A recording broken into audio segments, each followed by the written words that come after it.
Hello everyone, this is CA Bhavani Singh. Welcome to our channel.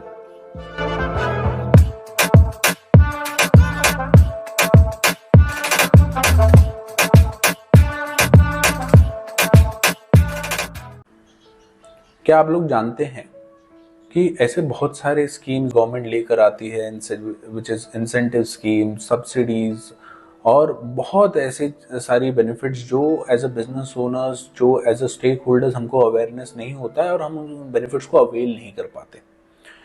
तो उनमें से एक आज बेनिफिट स्कीम्स का डिस्कशन और इंसेंटिव्स का डिस्कशन हम करने जा रहे हैं, जिसका नाम है एम्प्लॉयमेंट लिंक्ड इंसेंटिव स्कीम्स। ये गवर्नमेंट 2024 के बजट में लेकर आई थी, जिसका मेन ऑब्जेक्टिव था कि एम्प्लॉयमेंट जनरेट करना और अनएम्प्लॉयमेंट को रिड्यूस करना। तो गवर्नमेंट ने कुछ इंसेंटिव्स मॉडल लेकर आए थे कि अगर आप क्राइटेरियाज के अंदर गवर्नमेंट के ऑब्जेक्टिव्स को फुलफिल करने में हेल्प करते हो तो आपको इंसेंटिव्स दी जाएगी। तो उस इंसेंटिव्स का एनरोलमेंट पीरियड था 1 अप्रैल 2024 से 31 मार्च 2026, जो आज एक्टिव है। जो हम चाहते हैं कि इस वीडियो के माध्यम से लोगों तक वो अवेयरनेस पहुंचे और लोग उस बेनिफिट्स को अवेल कर सके आने वाले पीरियड्स में। सो अब हम उस स्कीम को डिटेल्ड में डिस्कशन करने जा रहे हैं। So first scheme is first time employment scheme. First time employment scheme ये बेसिकली उन एम्प्लॉय को बेनिफिट देने के लिए है जो फर्स्ट टाइम और फर्स्ट एज अ फ्रेशर कहीं ज्वाइन कर रहे हैं ऑर्गेनाइजेशन में, जिनकी salary up to 1 lakh rupees per month है। Employ first time UAN allotted होना चाहिए। उनको गवर्नमेंट 15,000 का डायरेक्ट बेनिफिट ट्रांसफर कर रही है in 3 installments. Okay, and second installment से पहले एक कंडीशन है कि आपको ऑनलाइन फाइनेंशियल लिटरेसी का कोर्स करना पड़ेगा, सो दैट आप सेकेंड और थर्ड इंस्टॉलमेंट्स के लिए एलिजिबल हो सके। सेकेंडली, अगर आप उस फर्स्ट टाइम एम्प्लॉयमेंट को 1 ईयर के अंदर, विद इन 12 मंथ्स के अंदर ब्रेक करते हो तो ये सब्सिडी आपसे गवर्नमेंट रिफंड ले लेगी through employer. Understood? Second scheme जो है which is job creation in manufacturing sectors, तो ये मेनली मैन्युफैक्चरिंग सेक्टर्स में जॉब क्रिएशन अपॉर्चुनिटी के लिए गवर्नमेंट लेकर आई है। गवर्नमेंट बोलती है कि ये बेसिकली अगर कोई आप एक मैन्युफैक्चरिंग यूनिट हो, मैन्युफैक्चरिंग सेटअप डाल के आपने रखा है और आप इन हाउस और अपने पेरोल पर किसी भी न्यू एम्प्लॉय को हायर करते हो जो फर्स्ट टाइम एम्प्लॉय है, तो वो केस में आपको इस स्कीम के अंदर बेनिफिट्स मिलेंगे। ठीक है, इस स्कीम का मेन क्राइटेरिया है कि वो employee first time UAN allotted होना चाहिए और उसकी salary, gross salary up to 1 lakh होनी चाहिए। सेकेंडली, एज एन एम्प्लॉयर, उस एम्प्लॉयर को either minimum 50 new employee hire करने हैं और 25% of the previous year employee head count whichever is lower. So let's say take an example, आप 100 employees last year के end पे आपके पास थे और उसका 25% इज 25 एम्प्लॉइज और minimum 50 employee whichever is lower, तो 25 एम्प्लॉय आपको मिनिमम एड ऑन करना पड़ेगा वो केस में, और तब आप इस इंसेंटिव्स के बेनिफिट्स को ले सकते हो। एंड आपका 3 इयर्स का ट्रैक रिकॉर्ड होना चाहिए। एज एन एम्प्लॉयर आपका 3 इयर्स का ट्रैक रिकॉर्ड ईपीएफओ के पास होना चाहिए, सो कि आपने टाइमली डिपॉजिट किए हैं PF contributions and you have not defaulted in anything. Okay, then ये बेनिफिट्स आपको कैसे मिलेंगे?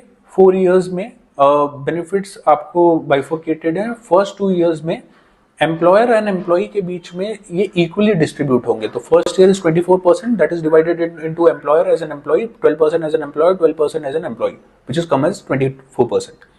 तो फर्स्ट ईयर में 24%, सेकेंड ईयर में 24%, थर्ड ईयर में 16% एंड फोर्थ ईयर में 8% आपको बेनिफिट मिलेगा।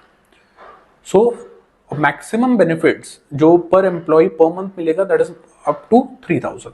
Okay, that is up to 3,000, और जो भी इनहांस वर्कफोर्स आपने किया वो आपको मेंटेन करना पड़ेगा। एंड अगर 12 महीने के अंदर कोई भी एम्प्लॉयमेंट ब्रेक होता है उसने एम्प्लॉय का, तो वो केस में वो उतना आपको सब्सिडी आपको गवर्नमेंट को रिफंड करना पड़ेगा। ठीक है, और ये एज आई सेड ये 4 साल में आपको ये बेनिफिट मिलेगा। Third scheme is employment support scheme. So second scheme में हमने देखा it's specific to manufacturing sectors. तो ये मैन्युफैक्चरिंग सेक्टर थर्ड स्कीम जो है एम्प्लॉयमेंट सपोर्ट स्कीम, ये सिर्फ एम्प्लॉयर को बेनिफिट्स देता है और इसमें कोई सेक्टर स्पेसिफिक नहीं है, कोई भी बेनिफिट्स ले सकता है अगर वो कुछ इन स्कीम्स के कंडीशंस को कंप्लाई कर रहा है तो। ठीक है, तो एम्प्लॉय यहाँ आइदर न्यू हायर हो, फर्स्ट टाइम एम्प्लॉय हो, या तो एक्सपीरियंस आप हायर कर रहे हो उसको भी काउंट किया जाएगा। उसकी salary up to 1 lakh rupees होनी चाहिए पर मंथ।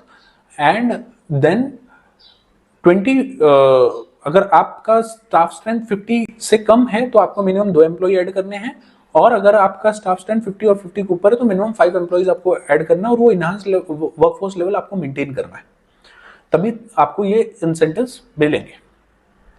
इंसेंटिव्स कितना मिलेगा? 3000 पर employ per month, up to 3000 पर एम्प्लॉय पर मंथ आपको ये इंसेंटिव्स मिलेगा।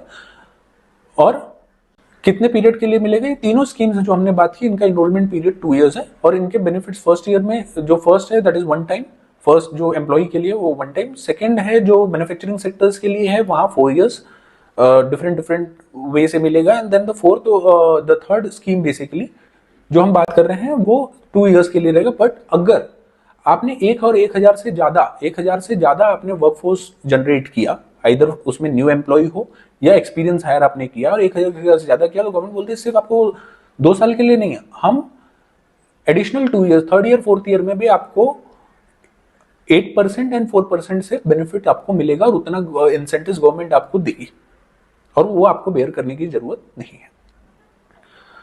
So this is a scheme or a comprehensive scheme which government came up with, that is employment linked incentive scheme. ठीक है, सो इसका डिटेल्ड कंपैरिजन मैं video के and में छोड़ दूंगा जिसका आप स्क्रीनशॉट ले सकते हो टू अंडरस्टैंड बेटर। अगर आपको कोई क्वेरीज है, कोई डाउट्स है जो आप हमसे पूछना चाहते हो तो आप स्क्रीन पर दिए गए नंबर पर हमको कांटेक्ट कर सकते हो, हम आपके डाउट्स को सॉल्व करेंगे।